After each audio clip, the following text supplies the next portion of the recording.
majorly windy out today. I don't know what's going on. Hi, hello.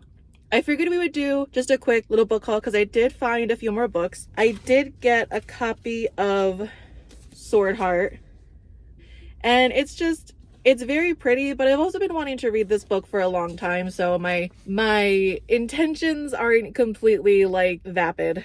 I also grabbed a copy of Babel by R.F. Kuang purely because it's paperback. Literally only because it's paperback. I have the hard copy that I'm about halfway through, and it's so heavy. Why is this book so big? I can't do it anymore, okay? I can't do it anymore. I'm just gonna sell my hard copy and finish reading the paperback because, like, my hands are tired, bro. Someone's about to park right across from me. Hold on 1 second. Why do I care? This is my problem. I'm such a people pleaser and I get embarrassed. Why am I embarrassed? Who cares?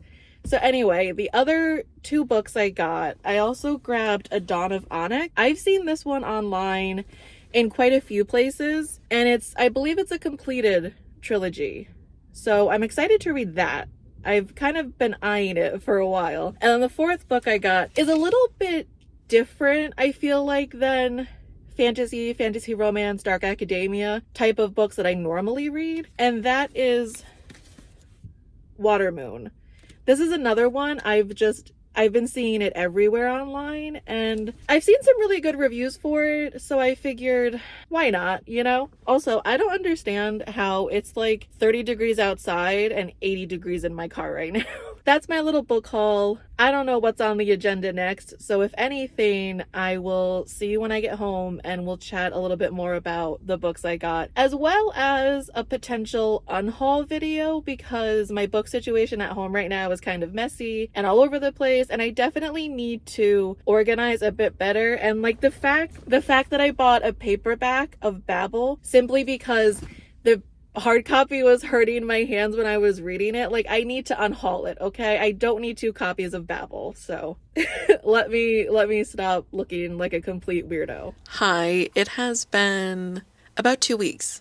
About 2 weeks since I filmed the previous clips that you just saw, so to you, about 30 seconds has passed. But to me, it's been a solid 2 weeks, which is weird, which is very, very weird. Time is just flying lately. But anyway, I did want to just kind of talk a little bit more about the books I bought. I feel like when I was in the car, I was like burning up. It was so hot in the car. I did not understand what was happening. It felt like 80 degrees in the car, 30 degrees outside, and I was just dying. And then there were like people parking next to me and stuff, and I just felt awkward, and that was like heating me up because I felt embarrassed, and it was just a hot mess. So we pushed through, but I did want to just kind of, like I said, talk about the books a little bit more, kind of explain what they're about, why I bought them, etc., and just kind of round out the video. I do also have the window open, so you might see Ziggy come and go.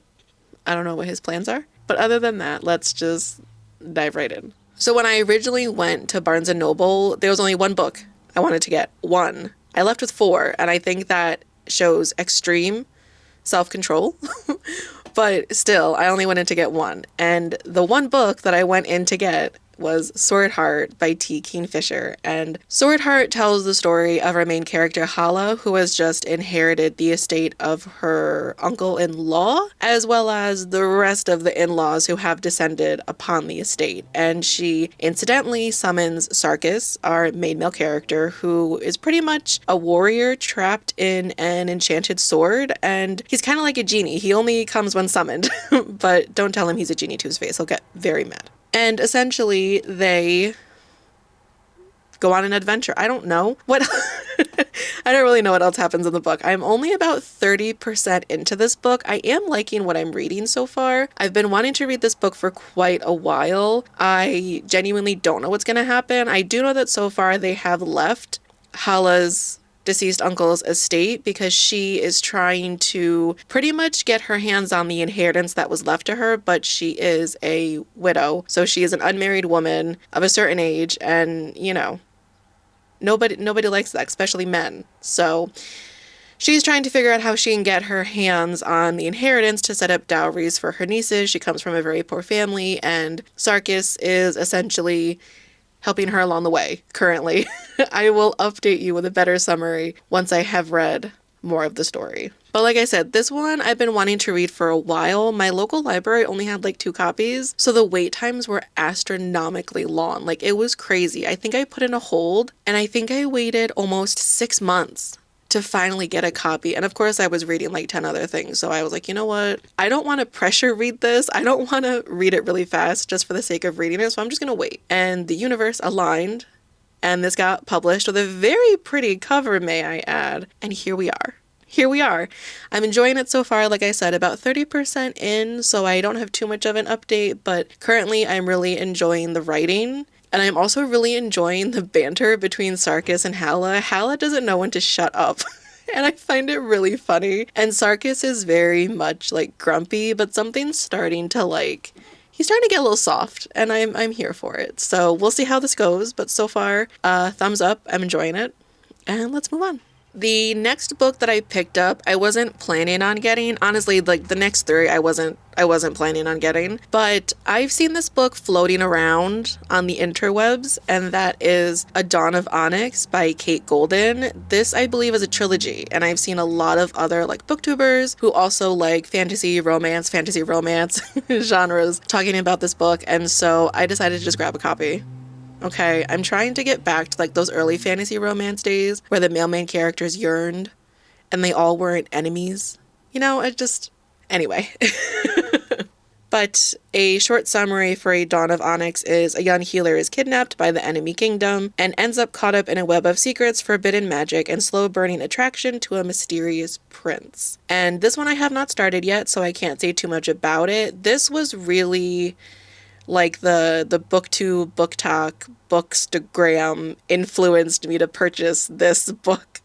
Because to be honest with you, the last couple of years, I haven't been buying books unless I read them, because I got into this habit where I was buying a lot of books, but I wasn't really reading them. Like, I just loved the aesthetic. I loved having like the books everywhere and my shelves full. And that was a problem, because if I'm going to buy books, I should at least, read them.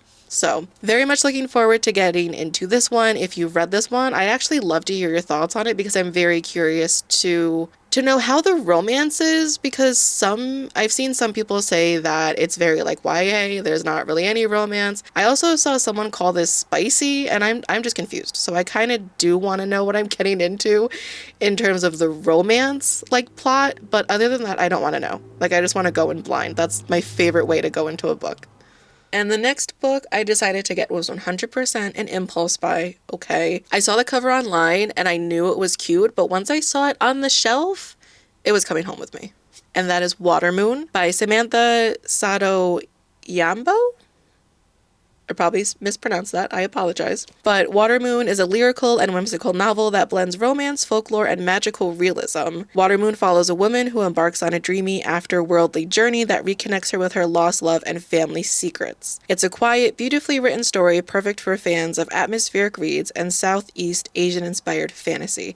But to be honest, I think what really drew me into Watermoon, aside from the cover, is the fact that it starts with, on a back street in Tokyo lies a pawn shop, but not everyone can find it. Most will see a cozy ramen restaurant, and only the chosen ones, those who are lost, will find a place to pawn their life choices and deepest regrets. That really just like, I don't know if it's because I'm getting older and I feel like I have more life to reflect on, but that really resonated with me, and the cover is absolutely gorgeous. The dust jacket, actually I can take off and fold, I think, into an origami boat. Hold on. Let me show you. Pause for 1 second. Oh, I don't have to take off the dust jacket to show you, but inside the beginning of the book, there are instructions. So if you take the dust jacket off, you can fold it into like a paper boat. Like, how cute is that? I don't know. I wasn't expecting that, but I just think it's such like a cute little like touch and a cute like marketing like gimmick to throw in. So I'm excited to read this one. I don't read too much like magic realism, and I have quite a few of like Asian inspired fantasy books and kind of like more contemporary Japanese type novels. I just haven't read a lot of them. So I'm hoping that if I really enjoy this one, that I'll start to kind of get into that genre a little bit more, and this one will kind of be a little bit like a gateway. But we'll see. And if you read this book, definitely let me know your thoughts on it. Okay, and the last book that I picked up was Babel. Babel is a dark academia fantasy set in an alternate 19th century Oxford where we follow Robin, who is orphaned from Canton, who joins a prestigious institute studying magical translation. But beneath the scholarly facade lies a brutal system of colonial power, and Robin must choose between loyalty and rebellion. Thought-provoking, dense, powerful, so I've heard. I originally picked up this book, oh my goodness, 2-3 years ago. So originally I bought the hard copy, and this is a big book, okay? Like if I hold it up next to the paperback, now do you see why your girl is tired of reading the hardcover? Like, it's big, it's heavy, it hurts my fingers. It's very dramatic. It's not that dramatic. But I got about, let me see where my bookmark is. I got about 170 pages into the hard copy, so I'm literally just going to transfer my bookmark over to the paperback because I do remember what I've read so far of this book, so I don't really want to start at the beginning and risk dragging it out even longer, but this is a book that I definitely want to finish. I have heard pretty good things about it, and I've also heard the ending is devastating, and I think I'm just ready to have my feelings get hurt, you know? But I do acknowledge that it's kind of stupid to buy a paperback simply because the hard copy was too heavy to hold and it was uncomfortable to read. Like, I understand, okay? I understand if you feel the need to make fun of me a little bit for it. But honestly, that just means that now I have to unhaul some of my books. So my Barnes & Noble exclusive edition hard copy will definitely be unhauled because I don't really need it. I don't plan on doing a reread, so to be quite honest with you, I don't really need 2 copies of the same book in my humblest of opinions. So this one will be unhauled, and this one I will finally finish reading. That was such like a fun little like outing, little book trip. I don't know. I needed a couple days PTO. My job is not easy by any means, and I wish that I was someone who could be like, well, it affords me a good lifestyle, it affords me a comfortable lifestyle, it affords me X, Y, and Z. But the truth is that I'm simply underpaid and overworked, and that's all there is to it. So until I can find something else, that's just how it is. So I had taken a couple days of PTO, and one of those days I decided to treat myself to a couple of books, and honestly, it was so nice, just like roaming around Barnes & Noble, just looking at all the books, picking some up and reading like the backs and the summaries of them and seeing, would I be interested in this? And like flipping them open and reading a few pages to see if it like resonated with me or I liked it or it like sparked a curiosity and I wanted to continue reading it. It was very nice. It was a very nice respite from the daily grind that is everyday life. But I am curious to know, have you read any of the books on the list? I think I'm most excited for Swordheart because I feel like I've been wanting to read Swordheart the longest of all the books on the list, and I'm really hoping that Watermoon doesn't like catfish me just because it has a pretty cover and the story's not great, because I feel like that happens a lot. I definitely judge a book by its cover. I definitely get sucked into pretty covers and then just really don't like the story. So I'm hoping that's not the case with Watermoon, and honestly at Dawn of Onyx too. The cover of Dawn of Onyx is pretty, but it didn't really draw me in. Honestly, if I hadn't seen it floating around so much in like my online space, I probably wouldn't have picked up a copy. I probably just would have borrowed it from the library. But I'm also curious to know, what is the last book you treated yourself to? I think going forward, we're definitely going to be doing more like mini hauls here and there because I honestly had so much fun and I gotta get better at filming in public. Like the few clips that I took at Barnes & Noble, even those felt like a lot, and I really want to get out of my comfort zone and just try new things and have fun and, not work 24/7. So that's all I've got. But like I said, I just kind of wanted to chit chat about the books a little bit more than I did in the car because I just kind of went over them briefly. And if you read any of them, I'd love to know your thoughts on them, or if you also have some of these on your TBR, I'd love to know about that too. But otherwise, as always, thank you so much for watching, and I can't wait to see you in the next one. Bye.